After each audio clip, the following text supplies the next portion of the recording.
People fall in love with you for these two reasons. And they're not the ones you think. Have you ever wondered about it? I'm not talking about something superficial, but that deep, almost magical attraction that can't be explained. Carl Gustav Jung, one of the great geniuses of psychology, said that people fall in love for only two reasons, and neither has anything to do with your looks or your personality. The first reason, according to Jung, is that you represent something the other person doesn't have, but desperately needs. Maybe you're free, spontaneous, brave, and that person doesn't dare to be. Do they see you and feel it? That's what I'm missing. So it's a projection of the unconscious. They look for in you what they haven't developed in themselves. The second reason is even deeper. You embody an inner image that already existed within them. In every man lives a feminine archetype, the anima. In every woman, a masculine archetype, the animus. And when someone crosses your path and you awaken that archetype, the attraction is immediate, is intense, and is irrational. But here's the big lesson. They don't fall in love with you for who you are, but for what you represent in their inner world. So you are the mirror, sometimes a reflection of what they long for, sometimes a reflection of what they fear. And that's why many intense relationships end with a broken heart. Because they didn't love the real person, but the projected image. And when that image falls apart, so does the illusion. So next time someone falls in love with you, ask yourself, am I their mirror, am I their shadow, or am I their teacher? And even more importantly, think, who are you falling in love with? A real person or a forgotten part of yourself that you project onto the other person? Carl Jung used to say that love is not about finding someone who completes you, it's about discovering yourself through your relationships. Because true love doesn't seek to fill voids, but to help you evolve. And to evolve together. Write in the comments below. I evolve with the love of my life. This is not love. I'll share what you've never heard about romantic love. Why? Because we've been made to believe that romantic love is the pinnacle of a relationship. But what if I told you that romantic love isn't love, but rather your ego projecting your wounds? Today I want to reveal a powerful truth that can completely transform the way you relate to others. This isn't about fairy tales.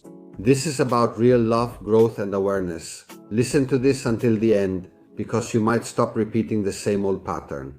For example, Sylvia Congos tells us, what we call romantic love is often emotional dependence in disguise. We cling to someone because we believe that person is going to complete us. If you feel you can't live without someone, that's not love, it's inner emptiness.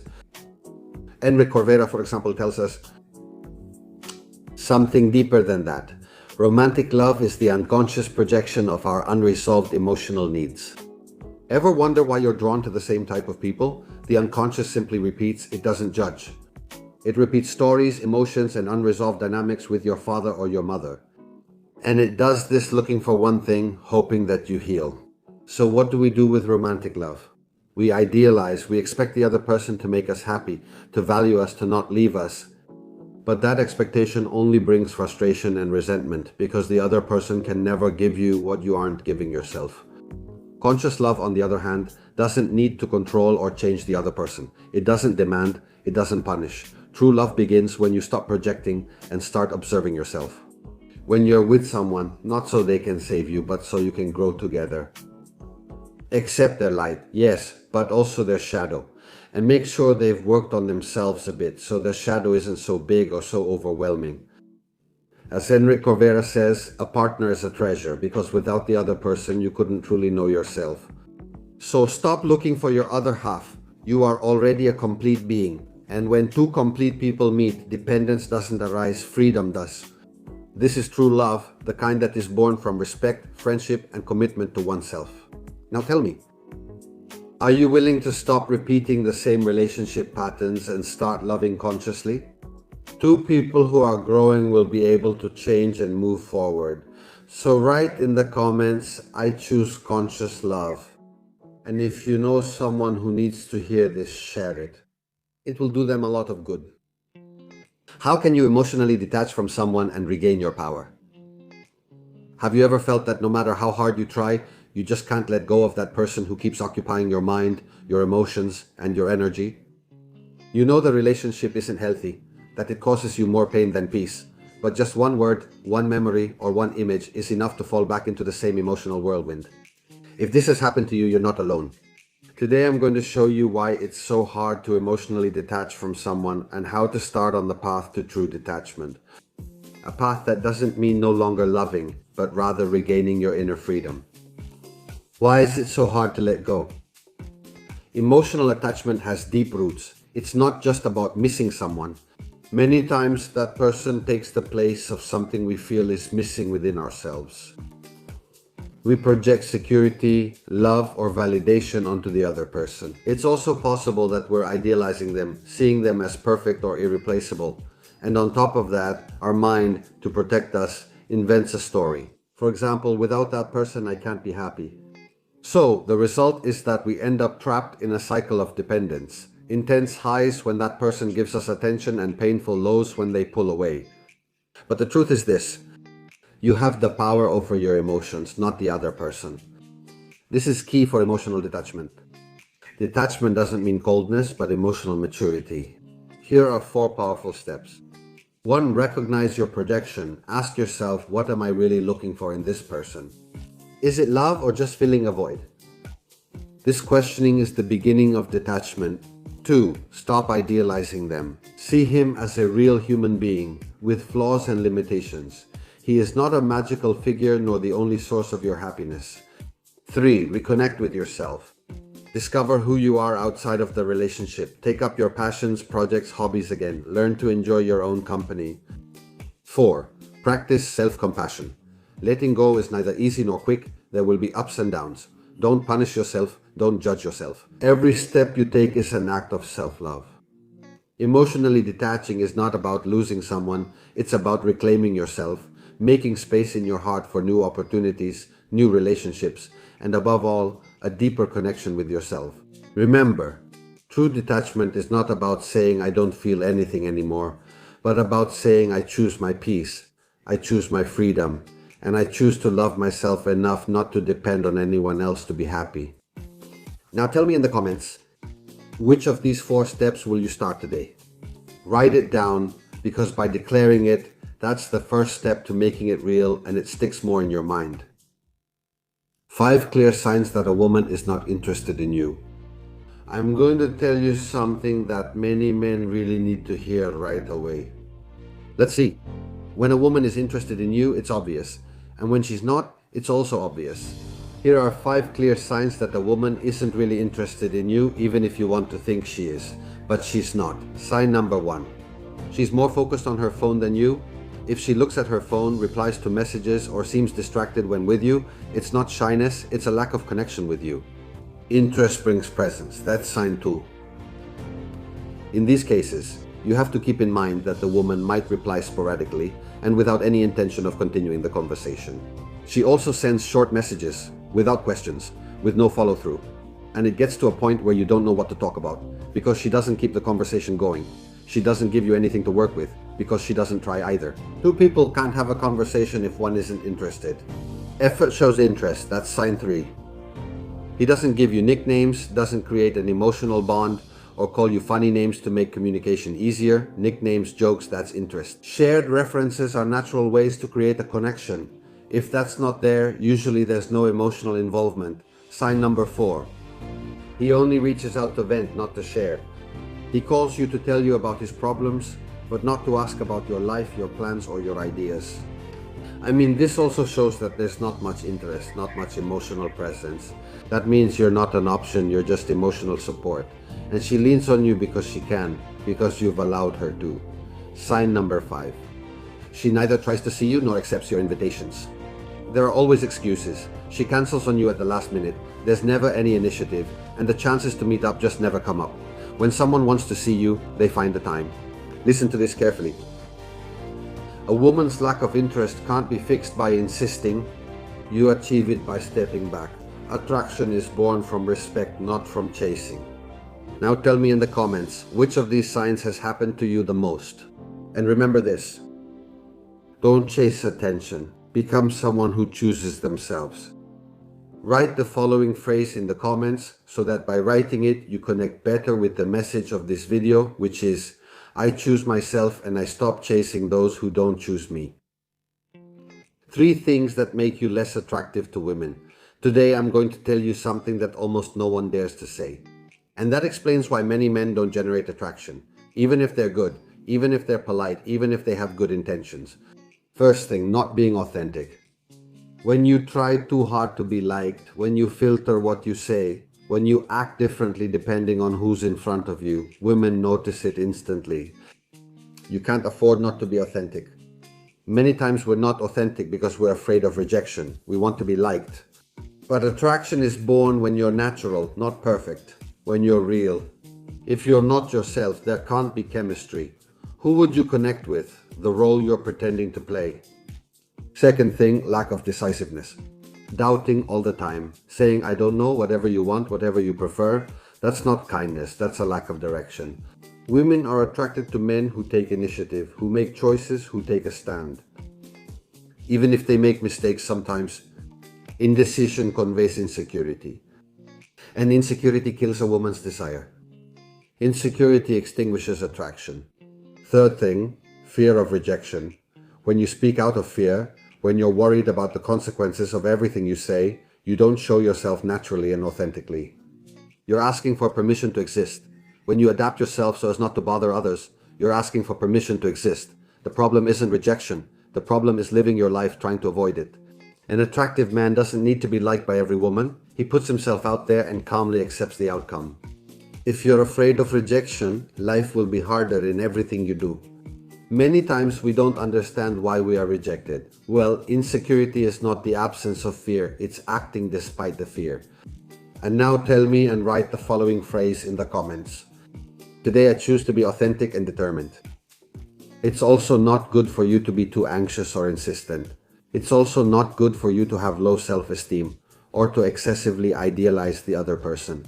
Books have saved my life on many occasions and have gotten me out of all my problems, so I advise you to read books.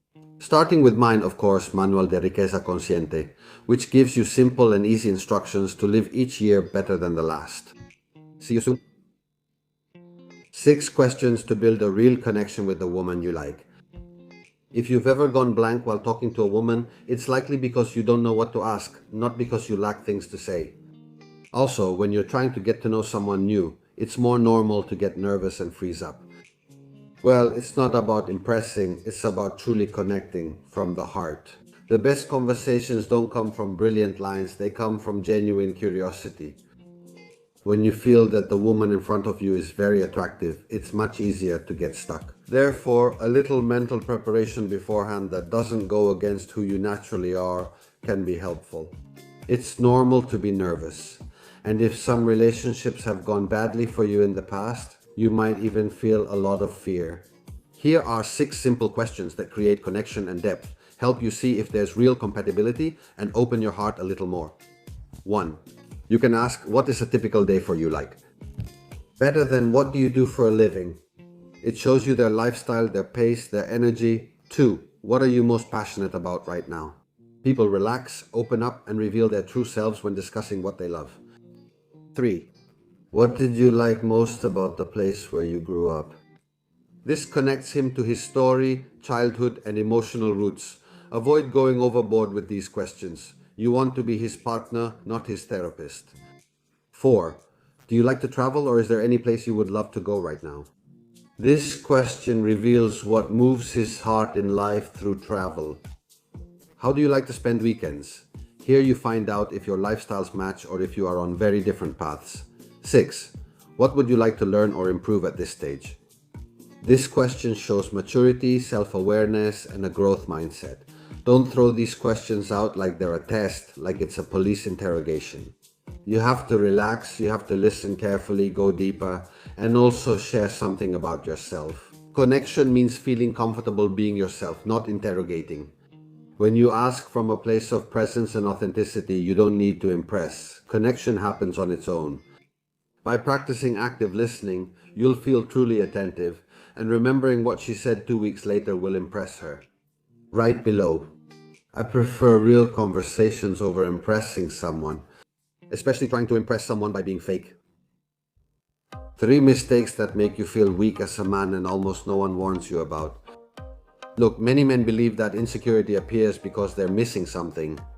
Many men feel insecure because they think they're lacking money, success, recognition, but the truth is something else.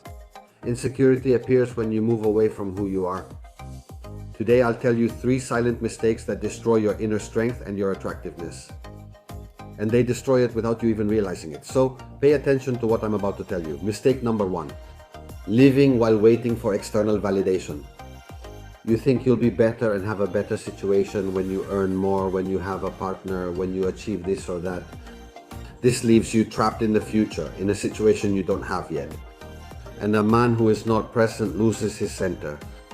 Security doesn't come from the outcome, it comes from acting in alignment with yourself today. Mistake number 2, giving up your authenticity to please others. Not being yourself, staying quiet about what you think, adapting so you don't upset anyone. Wearing the nice guy mask. That's not maturity, that's fear of rejection, and sustained fear shuts you down inside. Strength appears when you allow yourself to be real, even if there are many people who don't like you. Mistake number 3, living without direction, without a purpose. Without something that gets you out of bed with determination. A man without purpose gets distracted, compares himself, gets lost. Masculine energy is activated when you serve something greater than your own comfort. And now I want you to tell me, which of these mistakes are you going to stop making today? Write it here in the comments. And by writing it in the comments, you're making a commitment to yourself because you're making that commitment public. You can also write phrases down here that connect with this, like, today I regain my center and my direction. You can write phrases down here like, today I regain my center and my direction. This way you align with the message of this video. She posed as a man to understand them and was forever changed. A woman decided to do something that almost no one would dare. She pretended to be a man for more than a year to understand from the inside what it really means to be a man in our society today. And what she discovered wasn't power. It wasn't a privileged situation where men lived great free lives and had everything. Mainly, she discovered loneliness. She paid a high price for taking on this role and doing the experiment. Who was this person and why did she do it? Well, this woman was Nora Vincent, a journalist, writer, and a committed feminist. She believed, like many others, that men lived with invisible advantages, with endless privileges, that men's lives were much easier. She chose to find out in the most radical way. She changed her voice, her posture, her way of walking, looking, and speaking to be more masculine and enter typically male spaces. What she found in many cases was emotional disconnection, men who didn't touch each other when interacting, and often not even with their partners. Men who didn't listen to each other with empathy, men who couldn't show sadness, fear, or vulnerability. In principle, women shouldn't have to do these experiments. It's better for them to embrace femininity and men to embrace masculinity. But anyway, we found men who only received respect if they were strong and successful. Psychology tells us something important. Human beings need connection, emotional validation, and a sense of belonging to maintain mental health.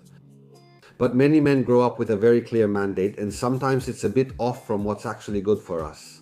Things like hold it in, don't cry, don't bother others with your problems, and if you do, you're called a sissy. Nora Vincent started to fall apart inside. She explained it herself later. Being a man was the hardest experience of my life, that's what she said. One of the conclusions we reached is that men need to be raised. Los hombres necesitan in a very different and more conscious way from a young age. Many men may be experiencing some of the following things in their normal lives and no one can explain why, and no one does anything about it. They may feel constant pressure to prove their worth, a lack of support when they fail, the feeling of being loved only if they produce. All of this triggered deep anxiety and depression symptoms in Nora Vincent. He ended up needing psychiatric help, but in my opinion, the experiment wasn't exactly a sound one either. Science is clear. The human nervous system is not designed to live in emotional isolation or a lack of physical affection. And here comes the great paradox. Many conflicts between men and women arise from a misunderstanding of the true meaning of a relationship, which is a bond for healing and conscious growth. Couples become impoverished when they don't understand the true meaning of the bond. Couples lose focus, lose meaning, and then they're not on the right path.